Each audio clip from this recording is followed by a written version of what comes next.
We got to start kink shaming again. I'm sorry, but these people are getting horny for mass deportations before fucking each other's wives on cruise ships. And honestly, I think the Bible had some good points we ought to circle back to. Maybe if we win, we do Project 2025. I'm just. Let's get into it. What a week. On Tuesday, Tim Walz took aim at the richest, cringiest man in the world during a rally in Wisconsin. Well, look, I'm not going to waste all the time I'm in. I'm going to talk about his running mate. His running mate, Elon Musk. Elon's on that stage, jumping around, skipping like a dipshit on these things. So satisfying. You know, like when you hear a teacher curse? Works every time. Peeve Musk said in response to Walz on Tuesday night, "You're gonna lose." We actually have a clip of it.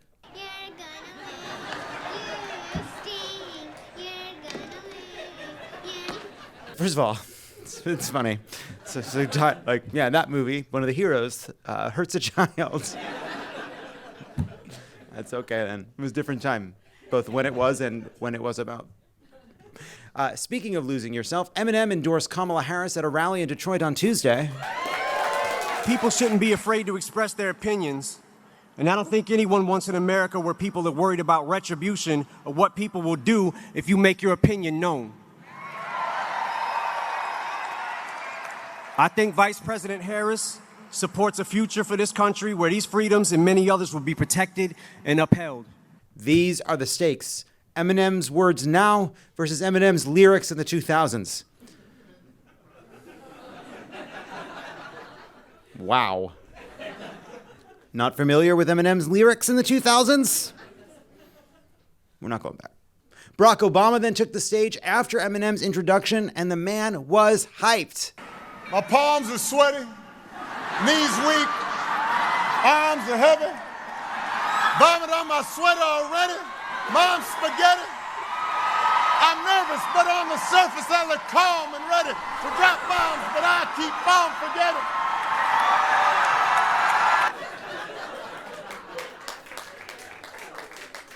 Dad, you're being crazy. He was into it too. He did a little humble kind of, I'm being silly, but he was into it. He's getting encouraged, getting cheered. Anyway, it was a banner week for white rap, as Kamala also secured the endorsement of Insane Clown Posse, the Insane Clown Posse, an insane posse of clowns. The endorsement came after Kamala proposed broadband access to the dark carnival. I don't know who that's for.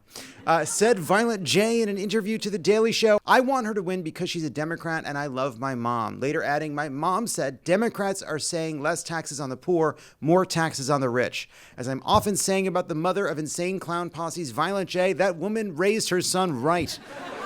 Violent J also said he supports women's rights, explaining they have the right to be the fucking shit, and had this to say about environmental conservation. We think we're the superior animal on this planet, right? Let me tell you what the superior animal is, a whale. It's the biggest.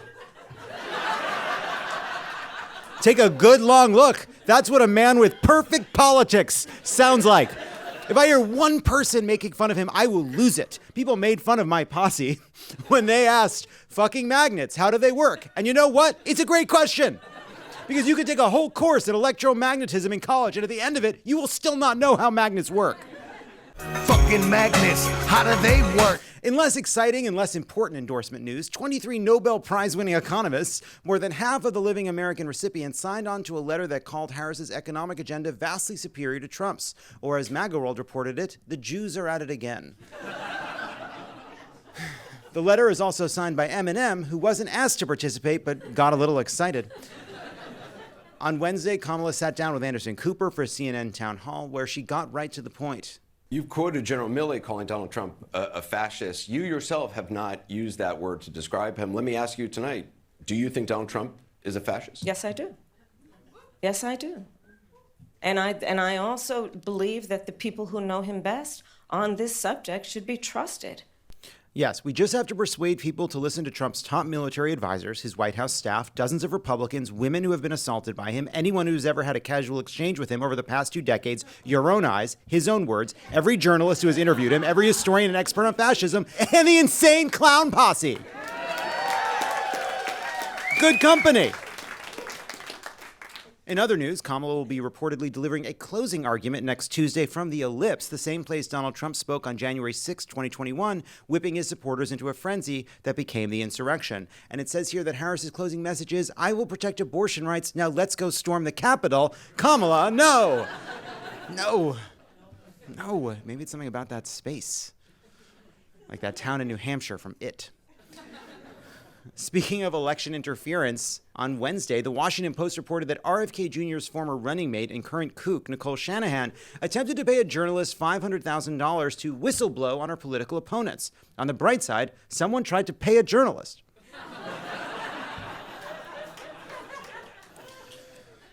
The Justice Department warned Elon Musk's America PAC that its promise to pay out $1 million prizes to people who register to vote in swing states may violate federal election law, which is weird because all the cowed-exhausted lawyers on Musk's payroll thought it was an awesome idea. Anyway, please let him do this, DOJ. It's better for the nation if we let him spend every red cent. He's much less dangerous as a deadbeat dad of 11 than a guy who can pay to build a base on the moon. Speaking of the base, here's Tucker Carlson on Wednesday appealing to Trump's biggest fans in a way that feels honestly refreshing. There has to be a point at which Dad comes home. Dad comes home. And he's pissed. Dad is pissed. Someone call Tim Walz. The weirdometer could blow. We'll probably be okay, though, as long as this doesn't get 50 times weirder. And when Dad gets home, you know what he says? You've been a bad girl. You've been a bad little girl, and you're getting a vigorous spanking right now.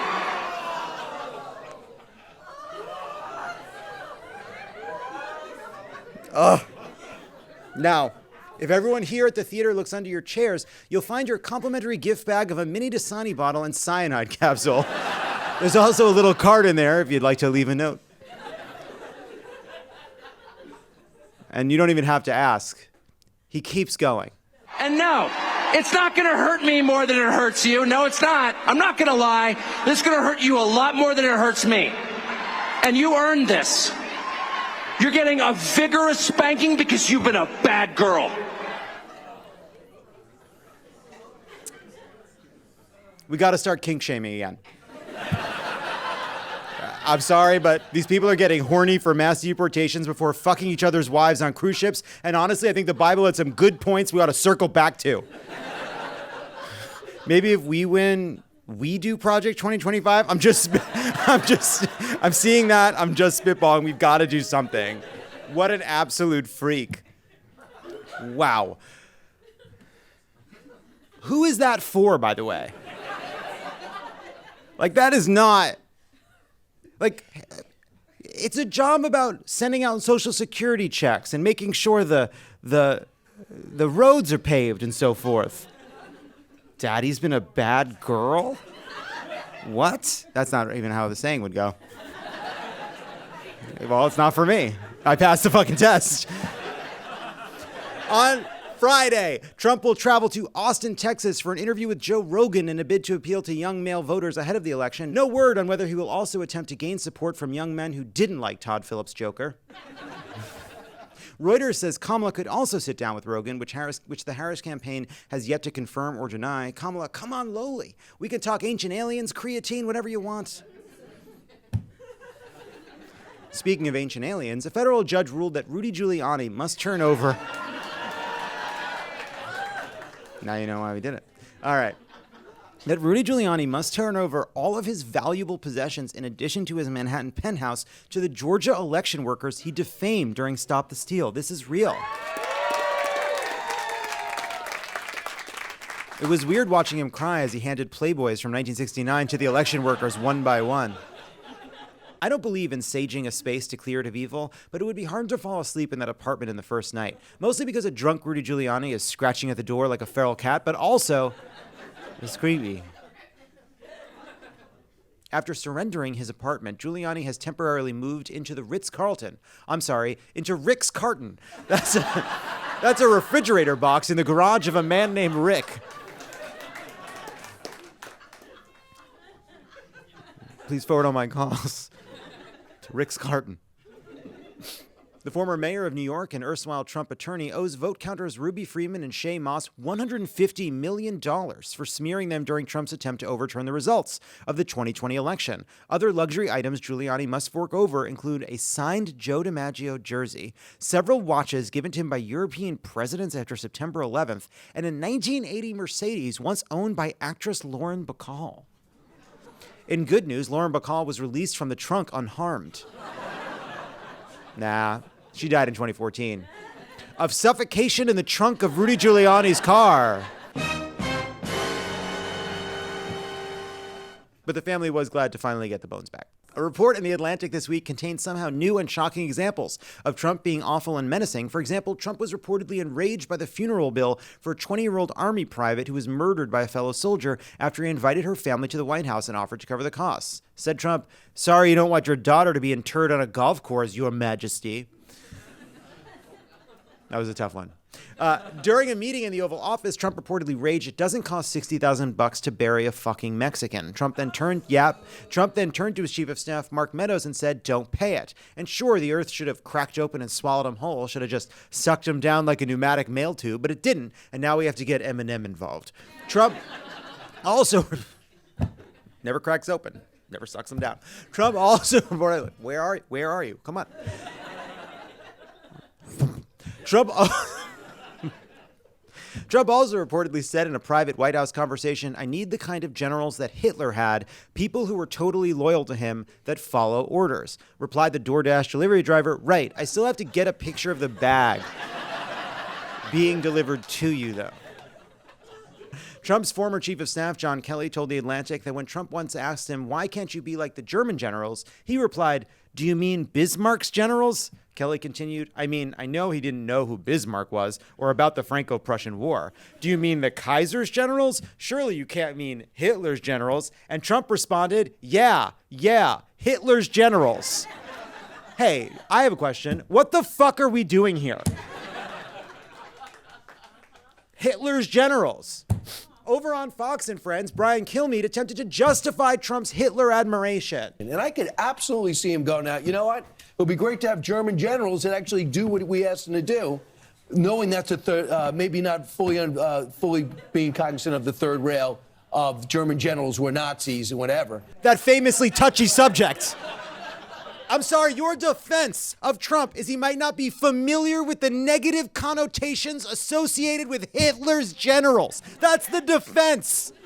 Also, not the most important point, but it is revealing. Hitler's generals famously tried to kill him several times before losing the war so badly that the French patrolled the streets until 2014. I do think the reason that matters is because what Trump is asking for here is in some ways even worse than reality, because he is asking for the fantasy of Hitler's Germany that exists only in his own mind. Here's Howie Kurtz weighing in.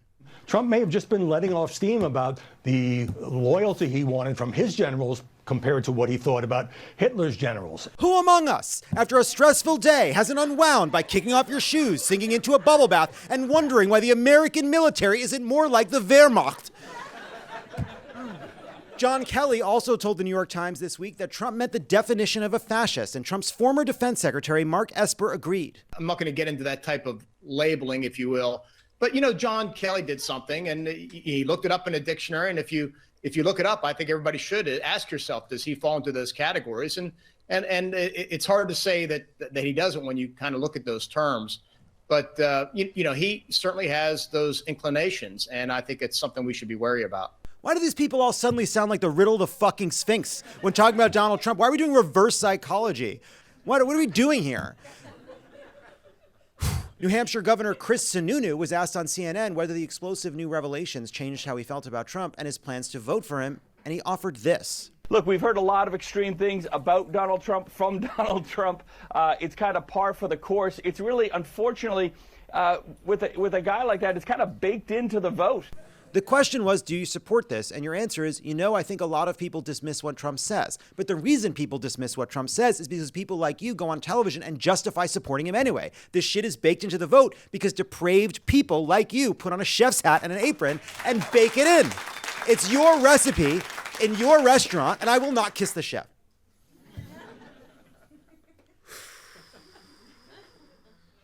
LeBron James and his son Bronny made history during Tuesday's Lakers versus Timberwolves game, becoming the first father and son duo to play together in NBA history.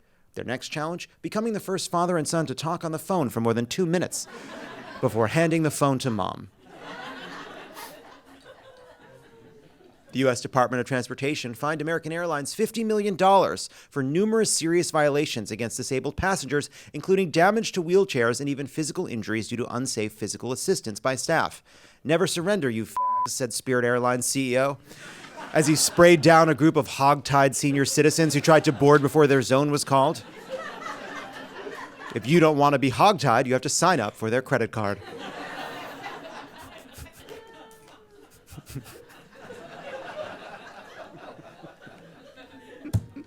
Never surrender, you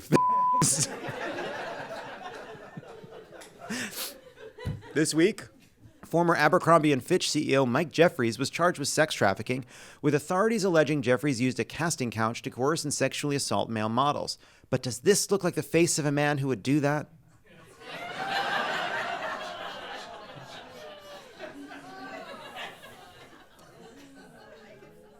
Speaking of sickening, at least 49 people across 10 states have fallen ill in an E. coli outbreak linked to McDonald's Quarter Pounders.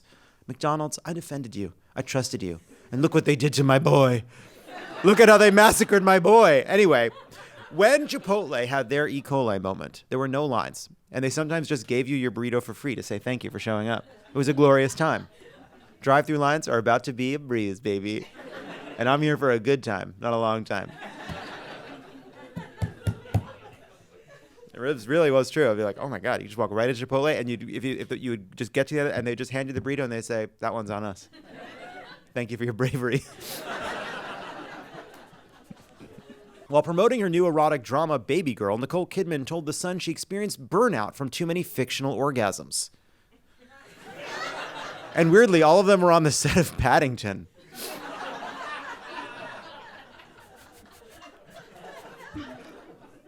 Los Angeles County prosecutor requested a resentencing for the Menendez brothers, which could lead to immediate parole after they're serving more than 3 decades in prison for the murder of their parents. So my sympathies to single straight women in Los Angeles, already hanging on to sanity by the thinnest of gossamer strands, coming across Lyle Menendez's Hinge profile.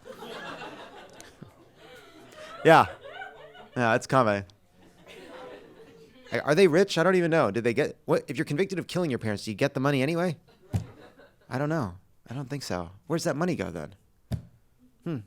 Speaking of women going through it, Kotex is giving away free stigma-fighting jeans with a clear pocket to show off your maxi pad. Not to be outdone, Trojan will be releasing a pair of jeans that loudly make this noise whenever they detect an erection. Yahoo!